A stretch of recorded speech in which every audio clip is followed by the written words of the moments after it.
You wake up with the feeling still inside your chest, not like a memory, more like a continuation. You were just with them, not imagining, not wishing, not replaying old moments. You were there. You felt the room. You felt their presence shift when you looked at them. You noticed small details your mind wouldn't normally create. And the strange part is, they looked at you like they knew you were there too. And when you opened your eyes, your body was back here. But something in you didn't fully return because a part of you never left. There's this quiet confusion that follows experiences like that. You try to make sense of it. You ask yourself if it was just your subconscious, maybe a projection, maybe just longing taking form. But something doesn't sit right with that explanation because it felt too mutual, too responsive, too real in ways imagination usually isn't. And what stays with you isn't just the images, it's the feeling, that subtle emotional imprint. Like you were just in a space where distance didn't exist, where time wasn't linear, where connection didn't need permission from the physical world. This is where most people stop themselves. They brush it off, they ground back into logic. They tell themselves not to go too far with it because it's easier to dismiss it than to explore something you can't fully explain. But if you've been on this path long enough, you start to notice a pattern. These experiences don't come randomly. They don't feel chaotic. They arrive in very specific emotional windows, especially when the physical connection is quiet or distant or completely absent. And that's the part no one really prepares you for. The connection doesn't disappear in separation. It relocates. It shifts into spaces where the physical mind has less control. Dreams in between states, moments right before sleep, moments right after waking. Places where your system is more open, more receptive, more honest. I've seen this happen again and again, not just in one story, but across hundreds of different journeys. People describing the same kind of encounters without ever speaking to each other. The same details, the same emotional tone, the same sense of shared awareness. And at some point, you stop asking if something is happening, and you start asking what is actually happening here. Because this goes beyond missing someone. This goes beyond thinking about them. This is something your mind doesn't fully control. And that's exactly why it feels unsettling at first. So let me bring this closer to you, not as an idea, but as something you may already be experiencing. If you've ever woken up feeling like you just had a conversation with them, if you've ever felt their emotional state shift inside you without any physical contact, if you've ever had a dream where the interaction felt structured, like it followed a logic that wasn't yours, then you've already touched this space, even if you didn't fully allow yourself to name it. What you're experiencing isn't something new being created. It's something that was always there, just now becoming noticeable. And the reason it becomes more visible during separation is because the noise of the physical connection is removed. No messages, no physical presence, no external validation, just the raw, energetic link. Which means you're left with something deeper, something quieter, something much harder to fake. This is where shared dream spaces begin to open, not as fantasy, but as a different layer of connection, one that doesn't rely on the physical world to exist. And I want to be very clear here. This isn't about convincing yourself of something mystical. This is about learning to recognize patterns your system is already showing you. Because once you stop dismissing it, you begin to observe it, and once you observe it clearly, you start to understand it. And when understanding comes in, the confusion slowly turns into awareness. So the real question isn't, was that just a dream? It's, what part of you was actually there? And what part of them met you there too? So let's stay here for a moment, not in the story, but in the mechanism of what you felt. Because once you understand how this works, the experience stops feeling random and starts feeling structured. What actually happens in these shared spaces is not your physical self moving, it's your awareness shifting. You have more than one layer of perception: your physical senses, your emotional field, and something deeper that observes both.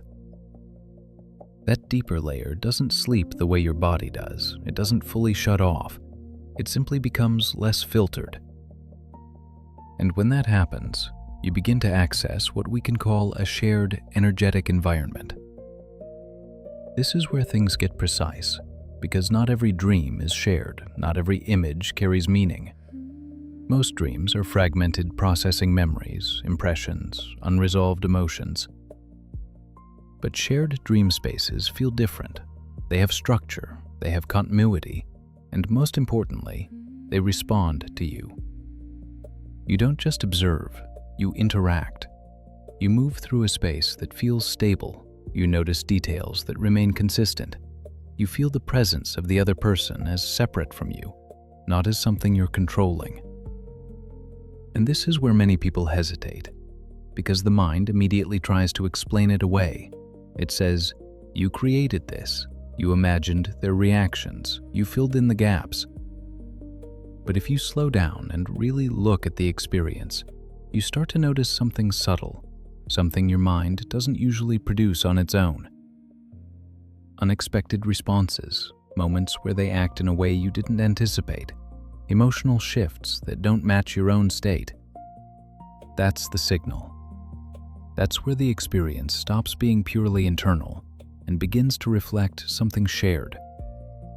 And this is especially amplified in twin flame dynamics, because the energetic link is already established. It's not something you build, it's something you become aware of. Which means when physical interaction decreases, that energy doesn't disappear, it redirects. It moves into channels that don't rely on physical proximity, like dream states, like those moments right before sleep, like the space where your thoughts slow down, but your awareness stays open. And this is where telepathic impressions can begin to blend in, not as voices, not as clear sentences, but as knowing. You feel something, and you know it isn't yours. You sense a shift, and it carries their emotional signature. You wake up with clarity about something you didn't consciously think through. This is where people start questioning themselves. They ask, am I making this up? Am I projecting? And that question is important because it keeps you grounded. It prevents you from drifting into illusion. But if you stay only in doubt, you close the door before you understand what's happening. So the balance is here. You don't blindly believe, and you don't immediately dismiss. You observe, you track patterns, you notice repetition. Because real connection leaves patterns. It doesn't happen once and disappear. It shows up again in slightly different forms with the same underlying feeling. And over time, those patterns begin to form something consistent, something you can recognize. This is why some people report dreaming the same place repeatedly, or having similar interactions across different nights, or waking up at the exact same emotional point as if the experience continued. That continuity matters because imagination tends to be scattered, but shared spaces feel anchored. And once you begin to notice that difference, you start to separate what is internal processing from what is relational experience. And that's the moment things shift. Not dramatically, not all at once, but quietly, like something inside you just understands. This is real, not in the way your mind expected, but real in the way your system recognizes. And from that point, you're no longer just experiencing it, you're becoming aware within it, which changes everything. So now the question naturally becomes, how do you know when this is actually happening and when it's just your mind trying to fill a space? Because that distinction matters not to invalidate the experience, but to keep you grounded inside it. There are very specific signals your system gives you when something is shared versus when something is imagined. And the first one is this consistency without effort. When something is real on an energetic level, you don't have to try to recreate it. You don't have to think about it all day for it to appear. It comes on its own, often when you're not expecting it. It interrupts your normal mental flow instead of following it. That's important because imagination usually follows your focus, but shared connection arrives independently of it. The second signal is emotional depth that doesn't match your current state. You might go to sleep calm, neutral, even detached, and suddenly you're inside an experience, feeling something intense, something specific, something that wasn't building up in your day. And when you wake up, that emotion lingers, but it doesn't feel like yours. It feels received. That difference is subtle, but once you notice it, you can't unsee it. The third signal is response, real response, not something predictable, not something you would script. They say something you didn't expect. They react in a way that doesn't match your assumptions. They hold an emotional tone that feels independent.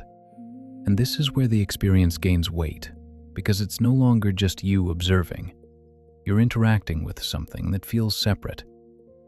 And separation, inside connection, is what creates recognition.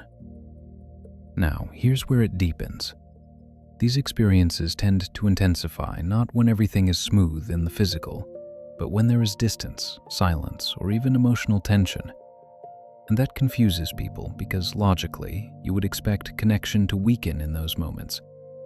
But energetically, it often does the opposite. When the physical layer becomes unavailable, the deeper layers begin to surface. The attention that was once focused on messages, on presence, on interaction, now has nowhere to go externally. So it turns inward and downward into the connection itself. And that's when these spaces become more accessible, not because something new is created, but because something hidden becomes visible. You start noticing them more. You start remembering more details. You start waking up with a clearer sense of what just happened. And sometimes you even feel like you didn't fully rest, like your body slept, but your awareness was active, engaged somewhere else. This is where the experience can feel overwhelming, because you don't have a clear reference point for it. You're still living your physical life, still grounded in your day, but something else is running in parallel. Another layer of connection, another form of interaction that doesn't follow the same rules. And without understanding it, it can create confusion, even doubt. But once you start seeing the pattern, once you start recognizing the signals, it becomes less about questioning and more about stabilizing, learning how to stay aware without getting pulled too far into it. Because awareness is the key here, not control, not forcing, not trying to make it happen again. Just being present enough to notice when it does, and grounded enough to not lose yourself in the experience. This balance is what turns confusion into clarity, and clarity into something usable, something that doesn't just happen to you, but something you can understand. And when that happens, these experiences stop feeling like isolated moments. They start feeling like part of a larger process, something unfolding, something consistent, something that has direction, even if you don't fully see where it's leading yet.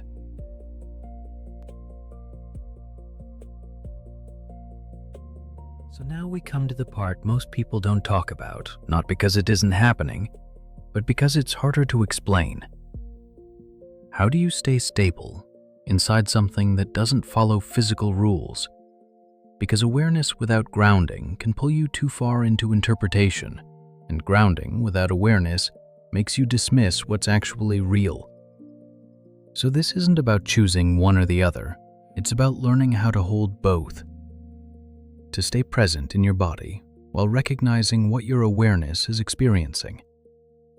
And there are very simple ways your system already tries to do this, even if you haven't noticed it yet. The first is slowing down your reaction. When you wake up from one of these experiences, your instinct might be to analyze it immediately, to label it, to understand it, to figure out what it means. But the moment you rush to interpret, you move out of awareness and back into the mind. So instead, you stay with the feeling first, just for a moment. You let the experience exist without trying to define it. That alone creates more clarity than any quick conclusion. The second is tracking repetition. Not obsessively, not trying to force patterns, just noticing. When something similar happens again, when the same emotional tone returns, when the same type of interaction appears. Because repetition is how real connection shows itself.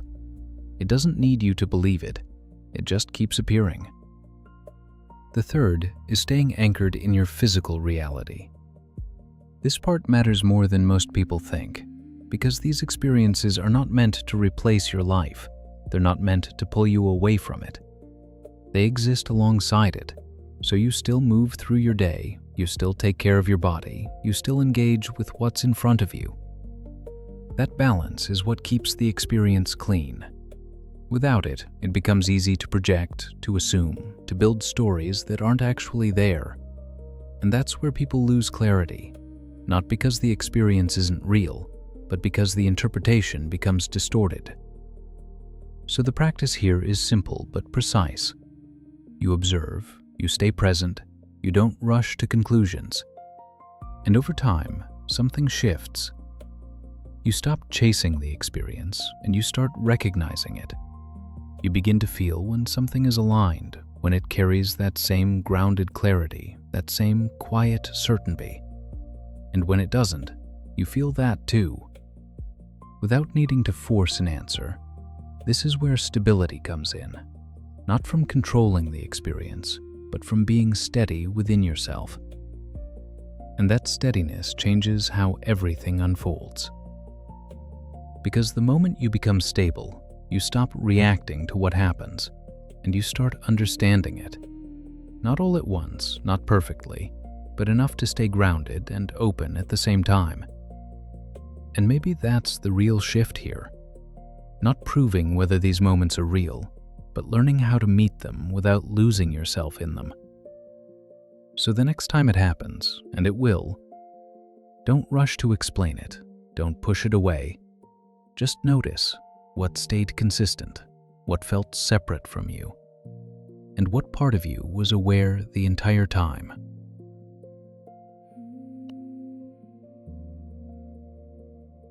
There's one last layer to this, and it's quieter than everything we've touched so far.